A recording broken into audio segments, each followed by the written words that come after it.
बता देता मैं जिसके ऊपर से प्रेस कॉन्फ्रेंस मेरा है ऐसा ख्याल है, थोड़ा बोल लो फिर बताना। वो लोग अरेंज कर लेते हैं ना। ऐसा हाँ ठीक है करने का स्टार्ट। बोलिए।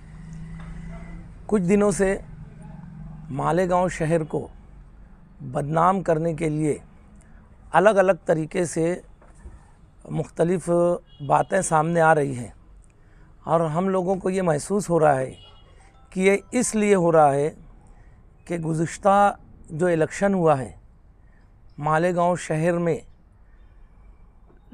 सियासी पार्टियां मज़हब का इस्तेमाल करके या मजहबी लिबादे में जिस ढंग से मालेगांव की सियासत को लेकर गए हैं, इसका कहीं ना कहीं शहर को नुकसान उठाना पड़ रहा है। समाजवादी पार्टी शुरू से मजहबी सियासत के ख़िलाफ़ रही है, वो चाहे माइनॉरिटी की तरफ से हो या मेजॉरिटी की तरफ से हो। गुज़िश्ता दिनों इस शहर में एक वीडियो वायरल हुई, उस वीडियो के बारे में बताने के बाद हम आगे की बात करेंगे।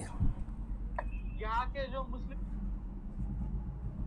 उसको हम लोगों ने शॉर्ट किया है। लीडर है, उनका ये मानना है कि यहाँ की वो जो परंपरा है हिंदुओं की सैकड़ों सालों की 100-200 साल की वो खंडित हो जाए। तो लास्ट ईयर यही जगह पे उस पर पथराव हुआ था। 2-3 साल से लगातार पथराव हो रहा है। मेरे लेफ्ट हैंड साइड पे जो आप समाजवादी पार्टी का जो ऑफिस देख रहे, ये वही जिहादी है जिस जिहादी ने 2 साल पहले जो 12-11 की दंगल, जो फेमस दंगल कही जाती है, जो छत्रपति शिवाजी महाराज को के पुतले को टारगेट करके पुलिस कर्मचारियों को टारगेट करके की गई थी, वो उसी का ऑफिस है।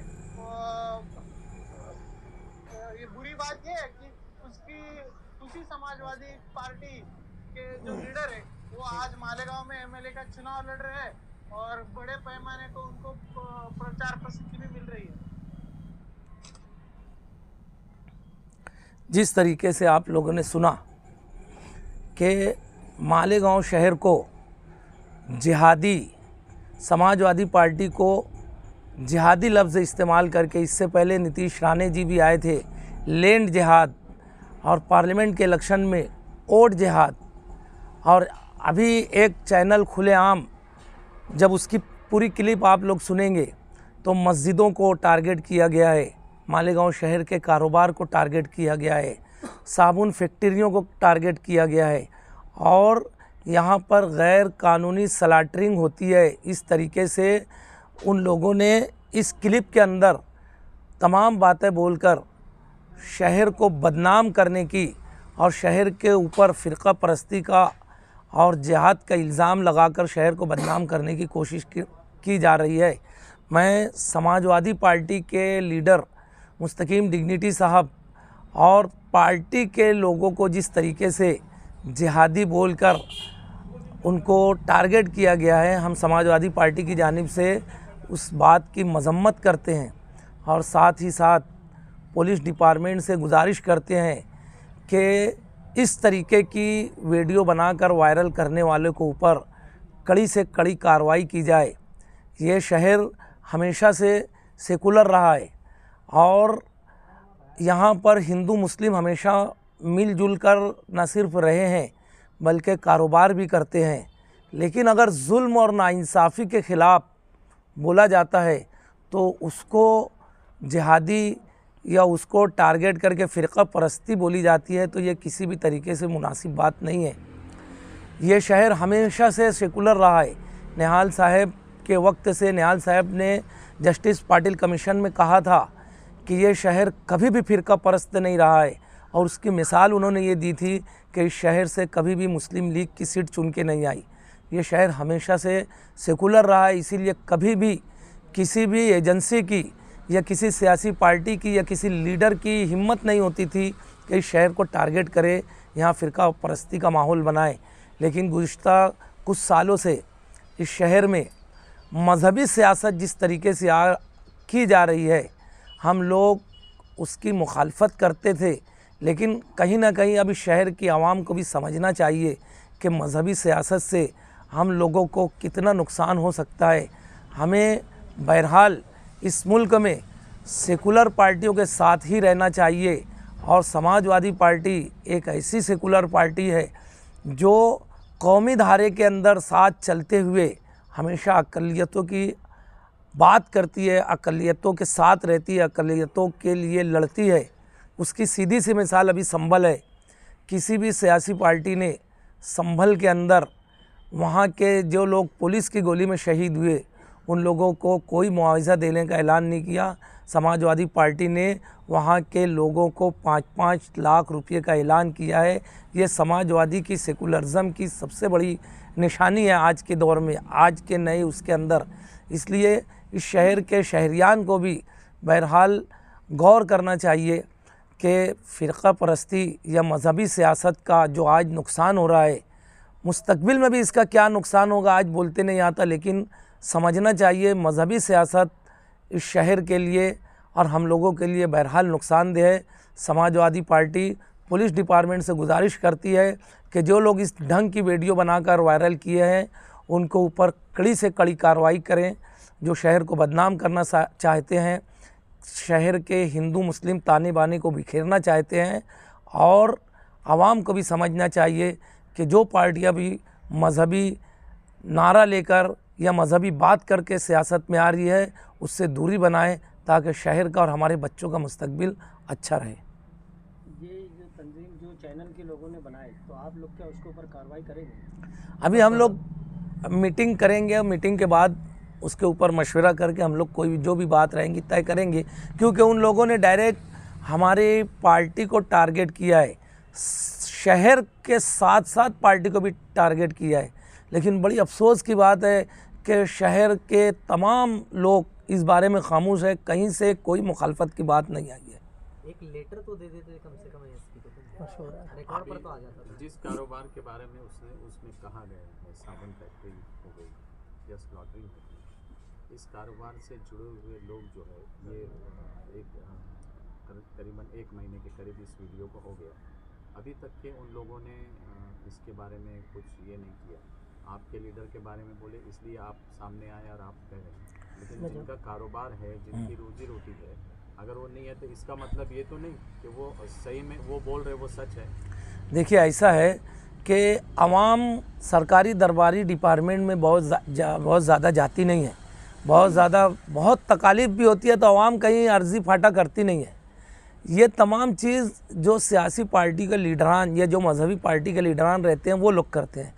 मैं वही बोला कि कहीं से भी किसी भी सियासी या मज़हबी लीडरान की तरफ से इस बारे में बात नहीं आए।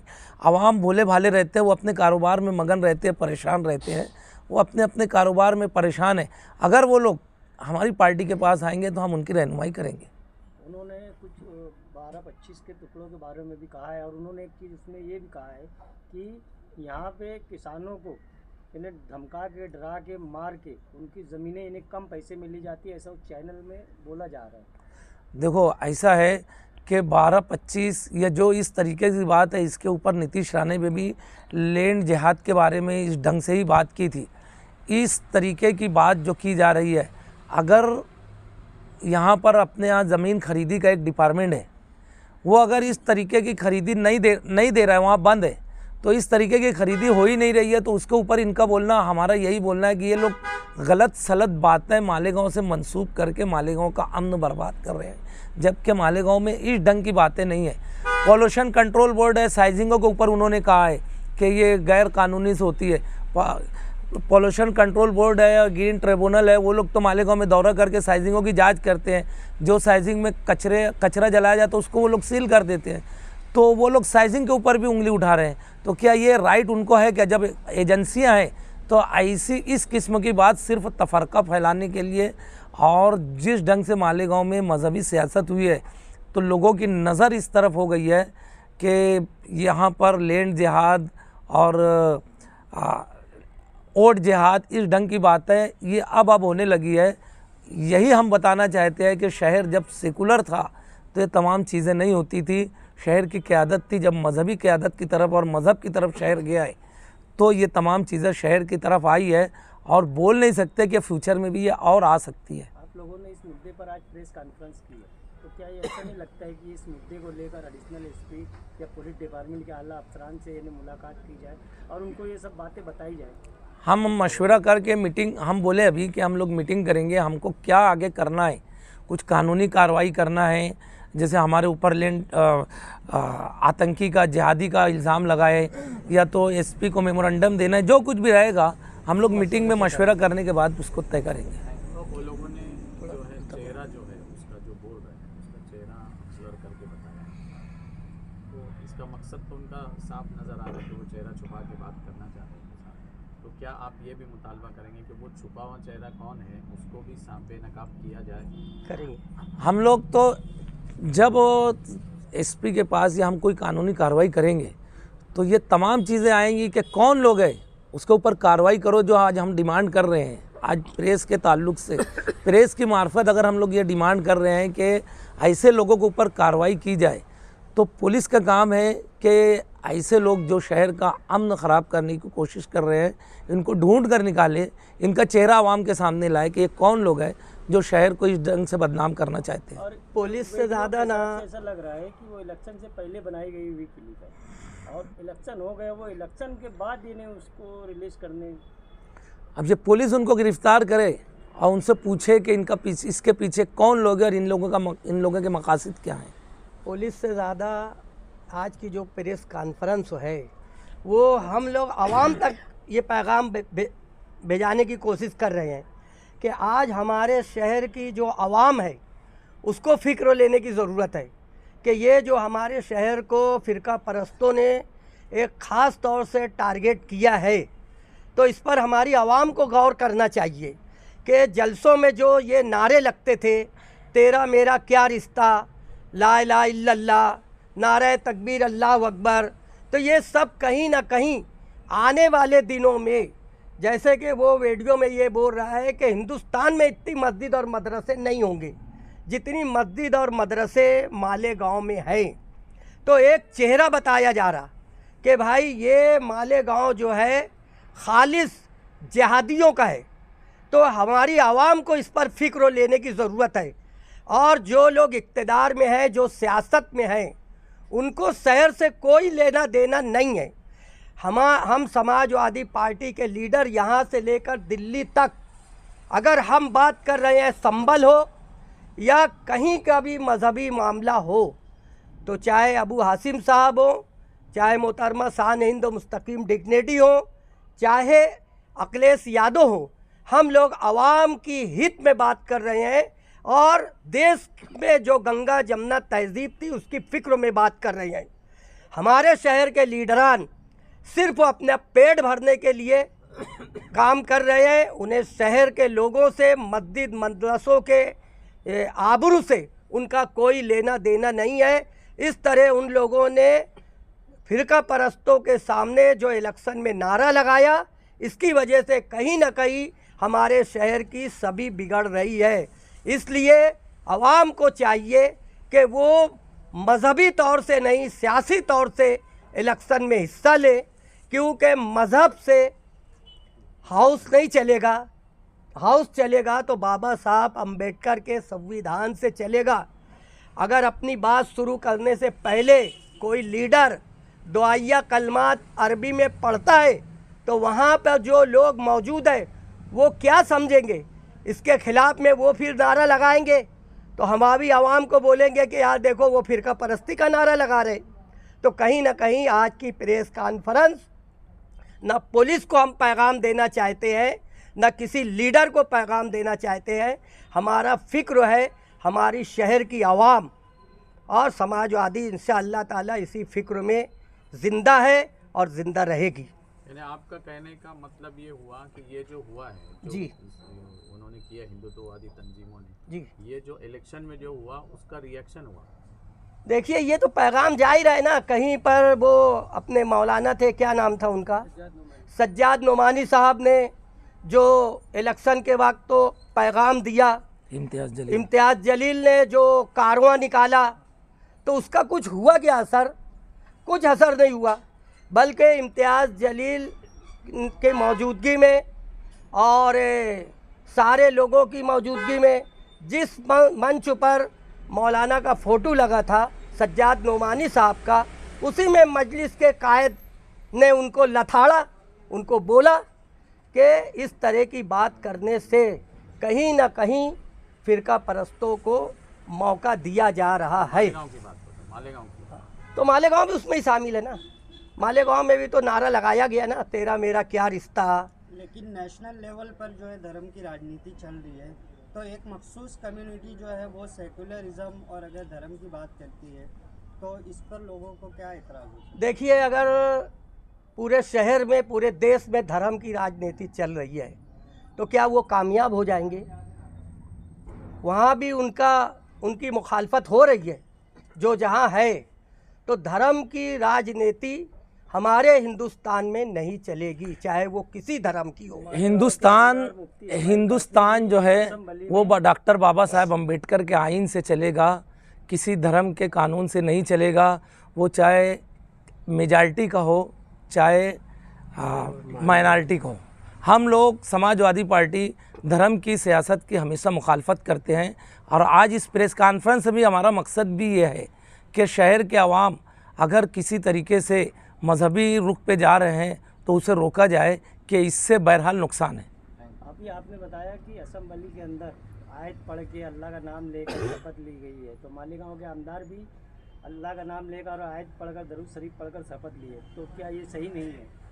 देखिए, हम पे इस वक्त तो उस पर कोई बात नहीं करना है। आपने बताया ना, मैंने ये कहा है, एक आम बात कही है। और रहा सवाल, जैसे मैं वही बोल रहा हूँ कि जहाँ पर इस तरह की बात होगी तो वहाँ पर रिएक्शन होगा, उसका रद्द अमल होगा। संविधान ने इसकी इजाज़त दी है कि जो जिस मज़हब का है वो उस मज़हब तो की अल्लाह के पैरवी नाम करते की, हुए भगवान के नाम की सब ले रहे हैं। लेकिन ये उन्होंने जो लिए तो क्या गलत किया इसमें? नहीं, हम ये नहीं बोल रहे गलत किए, बहरहाल उसका रिएक्शन होता है। लेकिन एतराज होना होता तो उसी दिन हो जाता संसद में। एतराज़ क्यों करेंगे? आज यहाँ पर ये वीडियो चल रही है पूरे मालेगांव में, जो मालेगांव को बदनाम करने के लिए ये जो वीडियो चल रही है, इस पर कोई एतराज़ कर रहा है? यहाँ ये खामोशी, एक यहाँ खामोशी लीडरों की तरफ से, और हाउस में सामने मुखालफिन की खामोशी, इससे आप समझ लो क्या है।